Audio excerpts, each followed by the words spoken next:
American Footy, Autofocus.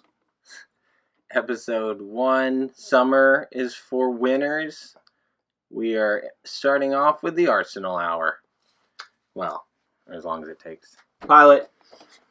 Well, I'm excited to be here. Everett Williams. This is my brother, Elliot Williams. How you feeling about the show? Feeling great. Feeling good? Arsenal Hour is a little... Yeah, we'll get to that. He's not in love with Arsenal Hour, but we're going to get right into the show. Here we go. We had some pre-notes written, but, as it came about, Arsene Wenger got hired for a 2-year, £8 million per year deal. Only yesterday? Wednesday was announced. Tuesday it was talked to the I board of talked about directors. Monday We're sitting here was Thursday, rumors. June 1st. Sunday I told him it was happening. And, as a Arsenal fan, I thought winning the FA Cup and falling out of the UCL for the first time in 20 years wasn't enough. At first, I was overthinking it, and I think a lot of the fans will agree with me that, they're just, he hasn't done enough to warrant losing his job. It's overthinking.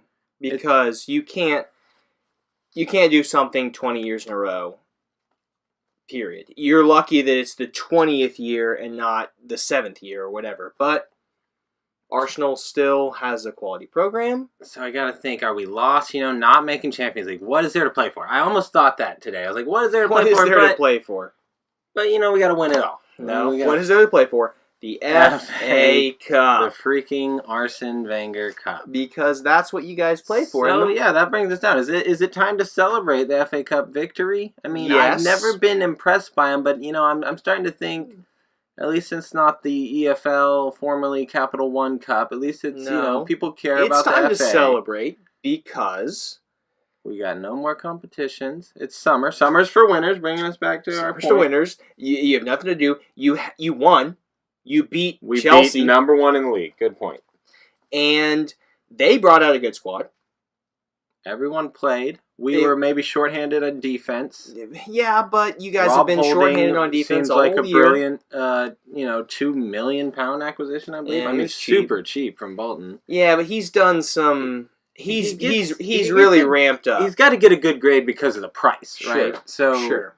I hear rumors. This is a new one I heard today. So we'll talk about who's in, who's out for the 2017-2018 season. El's got some predictions there. We'll get to those. But I heard maybe today I'm hearing Everton might be interested in Lucas Perez, which as an Arsenal fan, I'd be happy to see him go. I think he needs more time to shine. I don't think he's a terrible player, but he didn't ever shine for Arsenal. Okay, Who do you think is in? Out is Alexis Sanchez. He's gone. He's gone. You heard it here today? He's just... The wages in which Arsenal pays him and the rapport that he has with Arsene Wenger don't meet up. So either Wenger needs to go, which didn't happen, or his wages need to go to an exorbitant level where Arsenal can't buy anybody else, which both aren't going to happen. So because Wenger's staying and they're not going to just take a dump truck and dump money to him, he's going to leave. So does that pave way for Ozil staying? Ozil's Sanchez there. leaves. I think Ozil's he's there. in. He loves London. He stays.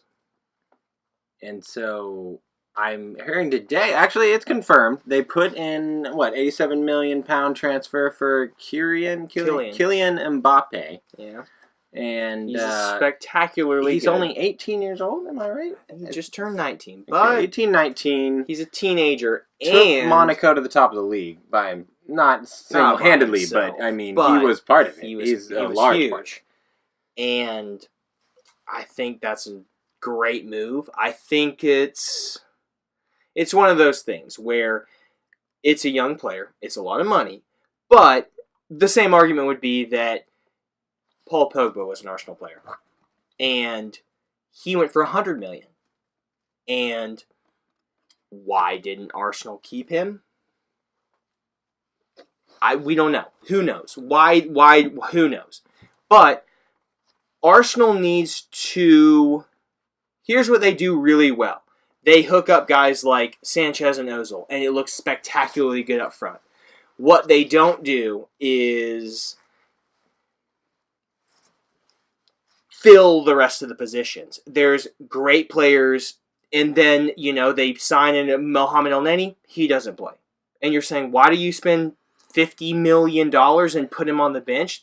What that means is one of two things. He's not good enough, which means why should we spend that kind of money? Or B, he is good enough, and what are we putting him on the bench for? Either way, you're making a bad decision. Yeah. Well, so El-Neni's old news as in the fact that he didn't sign this season. So let's bring it back to guys that we can grade for this season alone. And maybe Xhaka? they're out. Maybe they're out right now. Okay, Granit Xhaka, yes. Good point. 30 million, a lot of money. A lot of money in the football world, not a lot of money for the Arsenal world. But people have him graded higher than I thought he did. And he scored 2 one? goals? Maybe two goals all season. But I don't even think, I think one of them's FA But that's Cup. not what he's supposed to be doing. He's supposed to be playing smart, quality defense, which he's sometimes doing. Was Coquelin not doing that, Was El-Neni not doing that? You could move other players back there. I think AOC, if he wants to play in the midfield, you could pull him back and play him like a Kyle Walker on the backside and just run him up because he's fast. I mean, there's so many good players, and I know Cazorla's hurt, but it's just a big... It seems like, you've got 3 positions and let's buy 8 guys and see what happens. It doesn't... Okay, so who's out from the excess? I mean, obviously Wilshire's not coming back. I mean, people that aren't playing, is there anyone that's, off the top of your head, besides Alexis Sanchez, who is an excess? He's not excess. He's the best player on the team, but I think he's gone. Who's gone? Because if you got to say who's in, because I think you've got to pave way for someone coming in. Because we know, I don't think anybody of any importance is out other than Sanchez. I think there's just going to be more in. It's going to be more El-Nenis. It's going to be more just buying of players that are going to kind of... I think Perez could go. And, some other midfield types that aren't seeing enough time, or not even there. Ramsey should be gone. He's probably gone. I mean, Cazorla needs to get healthy, play more. Awobi and Chamberlain need to play more. You don't need those guys. Awobi's so young. So then who do you bring in? So if you lose Alexis Sanchez, then you've got to bring in a striker, right? Then I'm thinking Anton Griezmann. Griezmann's linked to Man U. Nope. I'm hearing that the deals are cooling down. And... Aubameyang's ready to leave. No, Dortmund. He's not. He said he said today, and he's playing in international competition that he would be willing to play in England. I'll be willing to go. Well, especially because Tuchel's gone. Tuchel's gone. So, Aubameyang's great. If they get Mbappe, is that enough? Yeah. He can fill the void of an Alexis Sanchez. Yep, with a Mesut Ozil. And they can spread the field super wide, and then they can get someone like, I hate to say it, Olivier Giroud, to play the center. But you have to... Yeah, if he finally seemed like he took his medicine there at the end of the season. It was like, It's because he came in off the bench every single time. Yeah, and he had to because he got red cards off the bench, and I think... that's how you give him a slice of humble pies. You say, you're not going to play 90 minutes But ever. That's not what Wenger does. He doesn't give him a slice of humble pie. He goes over his back and says, you're the best player I've ever coached. Go in there and just do what you do. That's what he does. He doesn't give him humble pie. He doesn't say, hey, you're a hothead. Hey, you sit off sides. Hey, you're not... I mean... Where does Wenger take us from here, though? So if we say we got an extension, what is acceptable? Right? I mean, for Ozil... Back in the Champions League immediately. For Sanchez, they want to win this thing, right? I mean, Sanchez, they're here to talk about win Sanchez the league. Because... We don't know this. He's gone. He seemed happy in the last few games. To me, you were saying this, get me out of here. He was saying, I think this is my club. No, I think he was giving respect.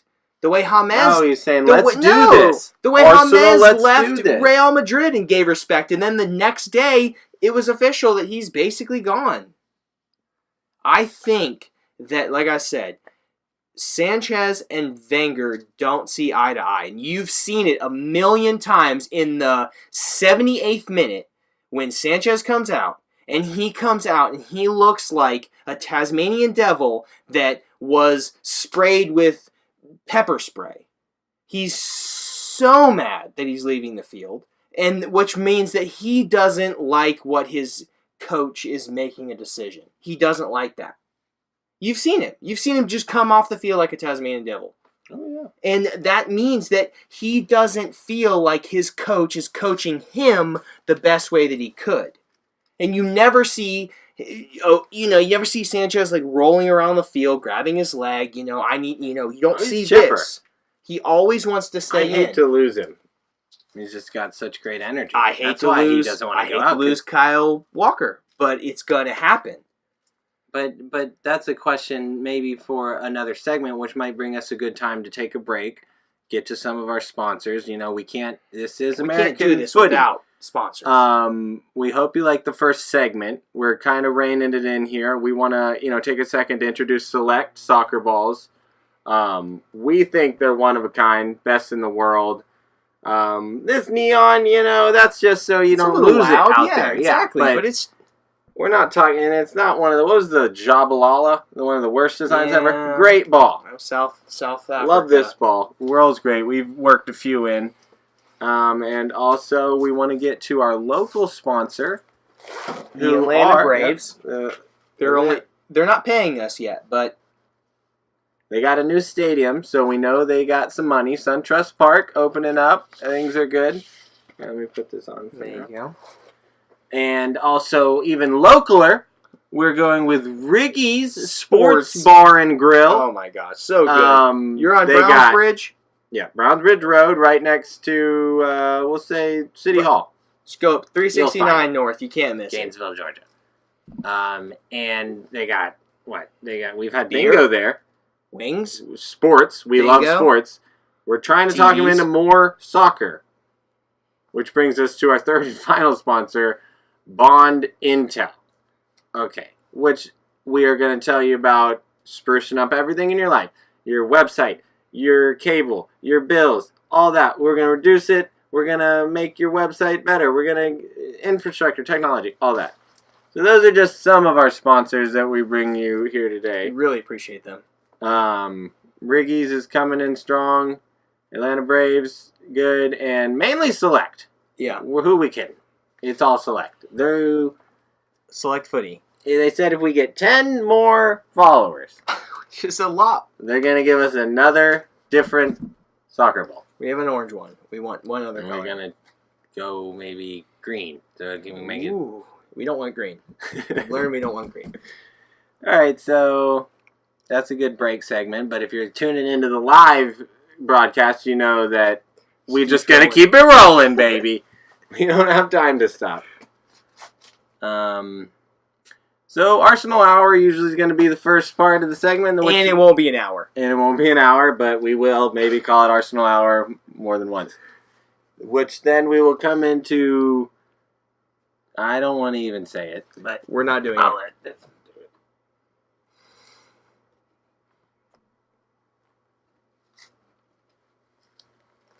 Tottenham! Tottenham is next segment, and we'll catch you there in just a few. In the flip.